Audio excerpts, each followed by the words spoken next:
హైడ్రా ఎక్కడెక్కడ ఎవరెవరి కూల్చివేతలు చేపట్టింది అనే విషయం మీద రాష్ట్ర ప్రభుత్వానికి ఒక నివేదిక ఇచ్చింది.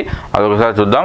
చెరువుల చెర వారి పనే, ఎఫ్టీఎల్ బఫర్ జోన్లలో మాజీ మంత్రులు ఎమ్మెల్యేల నిర్మాణాలు, వ్యాపారులు సినీ ప్రముఖులవి, హిమాయత్ సాగర్లో భవనాలున్నాయి, గండిపేటలో Pallan Raju Kaveri seeds pro kabaddi owner ఆక్రమణలు, నందిగిరి హిల్స్ పార్క్ కబ్జాకు దానం నాగేందర్ సహకారం, ఇక బుమ్ రుక్ దౌలా చెరువులో కట్టడాల వెనుక మజ్లీస్ నేతలు, ఇప్పటివరకు 18 ప్రాంతాలు 44 ఎకరాల్లో కూల్చివేతలు, ఎన్కన్వెన్షన్లో 4.9 ఎకరాల్లో నిర్మాణాలు నేలమట్టం చేశామని చెప్పేసి నిన్న హైడ్రా తెలిపింది.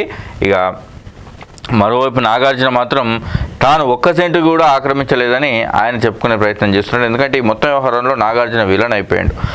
ఖచ్చితంగా బఫర్ జోన్లో ఆయన కట్టడాలు చేపట్టిండని ఆధారాలతో సహా హైడ్రా బయట పెట్టేసింది.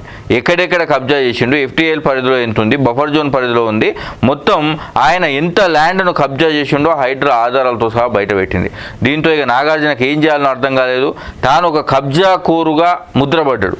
సో ఇక కబ్జా కోరుగా ముద్రపడ్డాడు. ఆయన నిర్మాణాలని కూడా కండ్ల ముందర కుప్పకూల్చేసిండ్రు. దీంతో తన మెయిన్గా ఆస్తి నష్టం జరిగే కంటే తన పరువు నష్టం ఎక్కువ జరుగుతుంది.